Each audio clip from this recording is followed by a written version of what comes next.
शमी के वृक्ष के नीचे, बेलपत्री के वृक्ष के नीचे अगर भूल से भी बच्चा, बूढ़ा, कोई व्यक्ति एक पार्थिव शिवलिंग का निर्माण कर लेता है, भूलवश भी उस पे जल समर्पित कर देता है, भूलवश भी उसके भाव से पुष्प या शमी पत्र या बेलपत्र भी चढ़ा देता है, तो वो इस संसार में कहीं ना कहीं सुख भोगता ही है, उसके जीवन में दुख नहीं। पंचदशमी पंच शनि पूजन की महत्वता होती है। क्यों कहा जाता है कि अगर कोई आपको ज्यादा परेशान कर रहा है, बहुत टेंशन दे रहा है, बहुत ज्यादा अगर वो इतना हताश हो गए कि आपने सोच लिया अब तो मर जाऊं तो अच्छा है, इसका नाम लिख जाऊं, ये सब चीज करने से अच्छा है पांच दशमी, दशमी जानते हो, पांच दशमी, कोई सी भी पांच दशमी आप चुन लीजिए, परंतु वो दशमी अमावस्या के पहले वाली नहीं होना चाहिए, वो पूर्णिमा के पहले वाली दशमी। पांच कोई सी भी दशमी पर शमी के वृक्ष के नीचे जाइए, घी का दीपक लगाइए, शुद्ध जल तांबे के पात्र में लेकर जाकर अर्पित करिए, पहले दीप जलाना, उसके बाद शमी के पौधे में जल डालना और पौधे उस वृक्ष के नीचे बैठकर जल चढ़ाकर वहीं पर एक चावल का दाना समर्पित कर कर बाबा से प्रार्थना करना कि बाबा मुझे बहुत कष्ट है, ये मेरा एक तकलीफ मुझे दे रहा है, बस आप मेरी तकलीफ को दूर करना। शिव की ऐसी कृपा होगी। पांच शमी पूजन, जब विजय दशमी के भाव से, दशमी आपके यहाँ पर भी पूजन होती है, विजयदशमी पे हमारे यहाँ शमी के पत्र की बड़ी पूजन का महत्व है। पांच दशमी पांच शमी पूजन कर ली जाती है, तो जो भी आपका द्रोही होता है वो आपसे दूर हो जाता है या आपसे स्नेह कर कर आपके करीब आ जाता है। ये शमी पूजन वृक्ष योनि के अंतिम योनि का पूजन। सारे वृक्षों पर पत्थर पड़ जाते हैं, पर शमी के पौधे पर पत्थर किस लिए हम मारेंगे? कौन मारेगा? उसमें तो कांटे लगे रहते हैं, कौन मारेगा उसको? क्या कांटा झड़ाएगा पत्थर मारकर? नहीं। हम तो यहां तक कहेंगे कि शमी की आराधना, साधना आपके द्रोहियों को, दुश्मनों को भी दूर कर देती। और मेरी जीजियों, मेरे जीजाओं, मेरी बेटियों, बेटाओं, मेरी माताओं, मेरे बुजुर्ग माता पिता स्मरण करें, जब जब यदि आपका हृदय दुखे, मन दुखे, तो एक शमी की पत्ती को शंकर के शिवलिंग पर जरूर चढ़ाएं, सारे दुख अपने आप समाप्त होना प्रारंभ। शमी का तो कोई कहे क्या वृक्षों में, पौधों में, पत्तियों में भी क्या, ये वृक्षों के अंदर भी क्या जीव होता है? क्या इसमें भी प्राण होते हैं? होते हैं, इसमें भी प्राण है। ये भी ऑक्सीजन लेना, छोड़ना, सब कार्य इनका चालू है, ये भी जीवित है। जल नहीं मिलेगा मर जाएंगे, जल गया समाप्त। सूर्य को तीन अर्घ होते हैं, एक लाल चंदन का अर्घ कार्य की सिद्धि के लिए सूर्य नारायण को दिया जाता है, एक काली मिर्ची के पानी का, जब आप कोई एग्जाम में बैठ रहे हैं, कोई परीक्षा में बैठ रहे हैं और आपको उसमें उत्तीर्णता चाहिए या मेरा ये काम सफल चाहिए या अदालत में केस चल रहा है उसको निपटाना है, तो काली मिर्ची के जल से सूर्य को अर्घ दी जाती है, तो उस जल के अर्घ से व्यक्ति का काम तुरंत 1.5 महीने के अंदर सफल हो जाता है। काली मिर्ची का अर्घ का इतना प्रमाण। तीसरे नंबर पर है बेलपत्री के जल का सूर्य को दिया जाता है। बेलपत्री के जल का कौन देता है? जो बहुत बीमार पड़ा रहता है, जिसको कुछ ना कुछ शारीरिक कष्ट चलता रहे, कभी घुटना, कभी कमर, कभी पेट, कभी ब्लड प्रेशर, कभी शुगर, कुछ ना कुछ चलती रहे, तो वो लगातार 1 महीना बेलपत्री के पानी का अर्घ सूर्य को देता रहे, उसको रोग से निवारण हो जाता है। रोग से सूर्य अर्घ क्यों प्रधान? पारिजात का कोई पौधा हो, पारिजात का अगर कोई वृक्ष हो, तो प्रयास करना एक पारिजात की पत्ती को अगर अशोक सुंदरी वाली जगह पे चढ़ाकर, आपके घुटने में तकलीफ है, कमर में तकलीफ है, आप नहीं चल पा रहे हो, नीचे नहीं बैठ पा रहे हो, तो कम से कम 1 महीना लगातार पारिजात की पत्ती को शंकर पर चढ़ा हुआ, वो पारिजात की पत्ती को मलकर, भले पानी से निकलो, चाहे तुम चबा कर निकलो, उसको रोज सुबह के समय अगर खाना प्रारंभ करोगे, 8 दिन 10 दिन के अंदर तुम्हारा पांव काम करना चालू करेगा, तुम चलो, ये निश्चित है। लगे आपको कि दरिद्रता बहुत है, जब लगे आपको कि दरिद्रता बहुत ज्यादा है, किराया तक नहीं है, मैं कैसे जाऊं, कैसे उस महादेव के दर्शन पाऊं, कैसे उसकी चौखट पर जाऊं, कैसे उसको नमन करूं। तब उस जगह पर आप एक बेलपत्र, जहां से जलाधारी बहती है उधर, एक बेलपत्र जहां जलाधारी के ठीक विपरीत की स्थिति में, और 7 शमी पत्र मेरे महादेव के ऊपर, केवल आपके हृदय की बात कहते हुए शमी पत्र और बेलपत्र इस तरह से समर्पित। पहले ध्यान रखना, पहले पूरा श्रृंगार, स्नान, पूजन, चंदन, अक्षत, गुलाल, अबीर सब हो जाए, उसके बाद की बात ही है, उसके बाद की बात। एक बेलपत्र इधर, एक बेलपत्र इधर, और उसके ऊपर 7 शमी पत्र के पत्ते एक एक कर कर चढ़ाना, पूरे इकट्ठे कर कर नहीं, एक एक कर कर बाबा से विनती करते हुए। कांटों से भरी हुई शमी है जिसको तूने निहाल कर दिया, मेरी जिंदगी भी कांटों से कम नहीं है, मैं जानती हूं तो मुझे भी निहाल कर देगा। ये बड़े विचित्र शब्द हैं, जरा शिव महापुराण के इसको समझ लेना कि शमी का पेड़, जिस शमी की पत्ती में कांटे होते हैं, जिस बेलपत्र में कांटे होते हैं, और जिस आंकड़े को मंदार के फूल में वो दूध होता है कि आंख में चले जाए तो आंख बेकार हो जाती है, वो दूध होता है जो जहर का काम कर जाता है, ये सब शंकर भगवान को चढ़ रहा है। शमी जिसमें कांटे हैं, बेलपत्र जिसमें कांटे हैं, मंदार का फूल जिसमें जहर भरा पड़ा है, धतूरा जिसमें जहर भरा पड़ा हुआ है, ये शिव को क्यों समर्पित है, ये शंकर को क्यों चाहिए, ये शंकर के पास क्यों जा रहे हैं?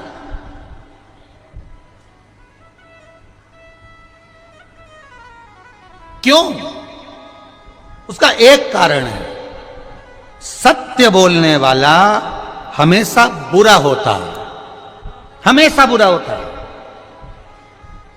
और वो सत्य बोलने वाला व्यक्ति, आप ही इतने सारे बैठे हो, आप इतने सारे बैठे हो, आपका बेटा रोज रोज अगर सुंदरकांड में जाएगा, रोज रोज रामायण में जाएगा, रोज रोज शिव महापुराण की कथा में जाएगा, रोज रोज भगवान की कथा में जाएगा, आपका बेटा रोज रोज भगवान के भजन में लगेगा, या आस्था चैनल को खोलकर शिव महापुराण की कथा सुनेगा, या फेसबुक यूट्यूब पर शिव महापुराण की कथा सुनेगा, तो तुम्हारे परिवार वाले सब एक बात कहेंगे, कहाँ चक्कर में पड़ा है, 3-3, 4-4 दिन तक चले जाता है, मां क्या मिल रहा है सीहोर में जाने से, क्यों जा रहा है, क्यों कथा में पहुंच रहा है।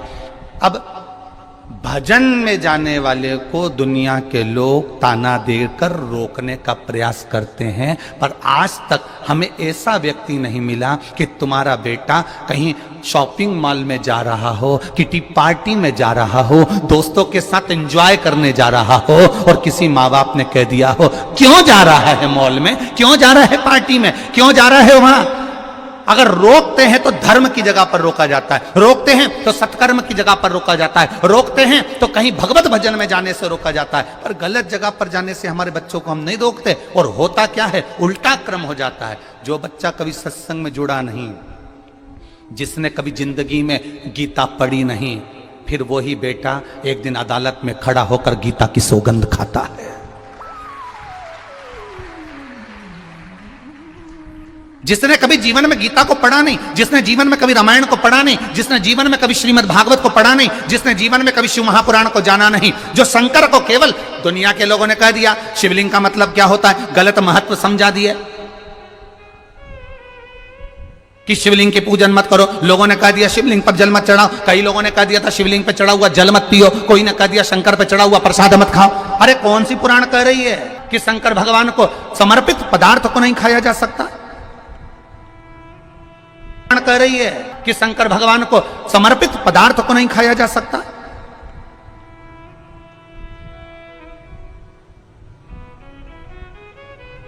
गुड़ खाते हैं और गुलगुले से परहेज करते हैं। गुड़ खा रहे हैं, हम प्याज नहीं खाते, हम प्याज को छोड़े हुए 20 साल हो गए। हम लहसुन नहीं खाते, लहसुन छोड़े हमें 50 साल हो गए। पर दूसरे का पड़ा हुआ मोबाइल, पैसा, घड़ी या दूसरे का धन मिल जाए तो 5 मिनट में निपटा जाते हैं। दूसरे का वैभव मिल गया, खा गए। ये श्रेष्ठता हमारी शिव पुराण नहीं सिखाती है। चिड़चिड़ करता है, क्रोध करता है, गुस्सा करता है, तो महाराज शंकर भगवान का श्रंभेश्वर महादेव का नाम लेकर 31 बेलपत्र जिस व्यक्ति को क्रोध आता है उस व्यक्ति का स्मरण कर कर आखा चावल मतलब सेगे चावल के साथ एक एक बेलपत्र 31 बेलपत्र कर कर शिव जी के शिवलिंग पर समर्पित करी जाती है, मात्र 10वीं की तिथि के लिए, केवल 10वीं, चाहे उजाला की हो चाहे अंधेरे की। कौन से महादेव का नाम लेना है? श्रंभेश्वर महादेव, शिव जी का एक। जब जब तुमरुका जी ने नारद जी से कहा, जब तुम्हें शंकर का मंत्र अचानक चलते चलते जाते आते अचानक तुम्हारी जिह्वा पे शिव नाम आ जाए, अचानक तुम्हारी जिह्वा पर शंकर का नाम आ जाए, समझ लेना कोई बहुत बड़ा विघ्न सामने आया था। मेरा शंकर तुम्हारे सम्मुख में वाणी के रूप में, शब्द के रूप में, मंत्र के रूप में बाहर निकला और उस शंकर ने तुम्हारे दुख को काट दिया है, तुम्हारी तकलीफ को काट दिया। कितना सुंदर कहा है कि स्वप्न में भी, सपने में अगर शिवलिंग दिख रहा है समझना कोई तकलीफ थी उसको काटने के लिए आया। सपने में आप देख रहे हो कि मैं शंकर जी के मंदिर गई और वहां से सांप निकल कर आ गया, कोई बेल खड़ा था, कोई एक सुंदर सी स्त्री निकल रही थी, कोई बच्चा खेल रहा था, मैं जब मंदिर से घर लौट रही थी मेरे पात्र हाथ में रखा हुआ था जल का, कहीं पूजन की थाली ढूंढ रही थी। स्वप्न में जब पूजन ही और शिव ही नजर आए, सौभाग्यवती स्त्री नजर आए, जब कोई वृषभ नजर आए, मान लो शिव मंदिर के बाहर स्वप्न में भी अगर सर्प भी नजर आए, शिव मंदिर के अंतर्गत पहुंची और एक प्रकाश नजर आ रहा है, स्वप्न में ऐसा लगा कि मंदिर में गई और एकदम उजाला दिखा, समझ लेना कि तुम्हारा दुख कोई बड़ा था, मेरा शंकर स्वप्न में आकर याद कर कर तुम्हें काट कर जा। सुंदर फल कुबेर जी महाराज ने भगवान शिव जी को भेंट किया, बड़ा सुंदर फल था, और वो फल कुबेर जी ने भगवान शंकर को भेंट करा तो मां पार्वती जी ने उस फल को देखा तो फल बड़ा सुंदर, बहुत सुंदर। इतने में थोड़ी देर बाद जब मां जगतजननी अम्बा पार्वती जी के हाथ में वो फल आ गया, बड़ा सुंदर फल था जो कुबेर जी ने भगवान शिव जी को दिया था, और शिव जी के हाथ का फल मां जगतजननी जगदम्बा मां पार्वती के हाथ में आ गया। अब कुछ देर बाद भगवान श्री गणेश जी आ गए, कार्तिकेय आ गए, और उन्होंने उस फल को देखा।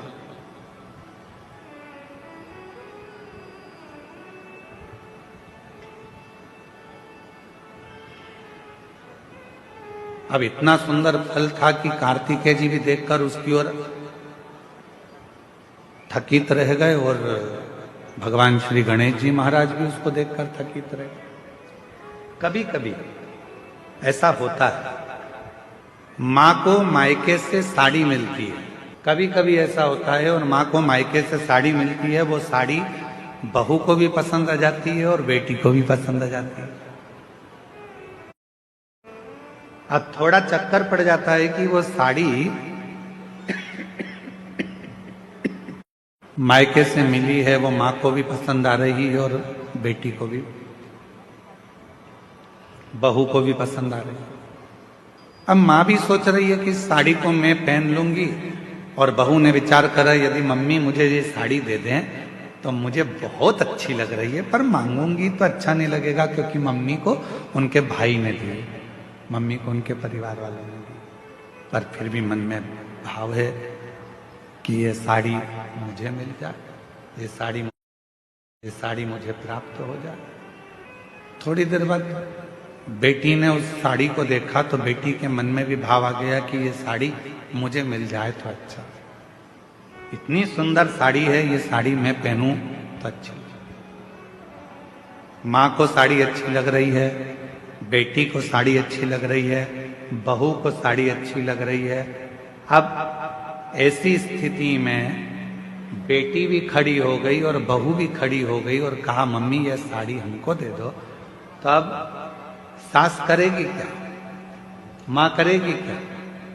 बेटी को दूं कि बहू को दूं? बहू को दूंगी तो बेटी को बुरा लग जाएगा और बेटी को दूंगी तो बहू को बुरा लग जाएगा। संशय पड़ गया। उसी तरह फल अच्छा है, कुबेर जी ने दिया है, वो फल भगवान देवाधिदेव महादेव के पास आ गया। भगवान शंकर जी ने वो फल पार्वती जी को दे दिया। पार्वती जी के हाथ में वो फल जो दिखा, उस फल को लेने की कामना श्री गणेश जी के मन में भी आ गई और षडानंद कार्तिकेय जी के मन में भी। दोनों के मन में यह भाव है कि यह फल हमें मिल जाए, ये फल हमें प्राप्त हो। जो कार्तिकेय बाबा ने देखा और कार्तिकेय जी देखकर बोले कि इतना सुंदर फल है माँ, ये फल आप मुझे दे दीजिए, बड़ा सुंदर फल है, ये फल मुझे मिल जाए। थोड़ी देर बाद गणेश जी आए तो गणेश जी ने भी कह दिया कि ये फल मुझे मिल गया। उसी समय भगवान शिव का ध्यान गया और भगवान शंकर ने उसी पल कह दिया, जो पृथ्वी की परिक्रमा पहले कर कर आएगा, जो पृथ्वी की परिक्रमा पहले कर कर आएगा, ये फल उसी को दिया जाए। कभी कभी मेरी माताओं से निवेदन है, अगर साड़ी का चक्कर पड़ जाए कि बहू को दूं कि बेटी को दूं, तो कह देना 1 साल तक जो घर के पूरे बर्तन मांजे साड़ी उसी को देगी। इतने में तो दोनों कह देंगी, मम्मी तुम्हारी साड़ी तुम ही रख लो, हम उस साड़ी का क्या करेंगे। पर फल की लड़ाई थी। षडानंद कार्तिकेय जी भी परिक्रमा करने गए और भगवान श्री गणेश जी भी परिक्रमा करने गए। एक चूहे पर बैठ गए, गला पकड़ रहा है बेटा माई। एक चूहे पर बैठ गए और एक मोर पर बैठ गए और दोनों परिक्रमा करने के लिए चल दिए। गणेश जी महाराज ने विचार करा कि ये परिक्रमा मैं कर कर आऊंगा, तब तक तो बहुत समय हो जाएगा और ये फल मेरे भाई को प्राप्त हो जाएगा। क्यों ना एक काम करूं, माता पिता की परिक्रमा लगा लेता हूं, उन्हीं के आसपास घूम लेता हूं, फल है वो मुझे मिल जाए।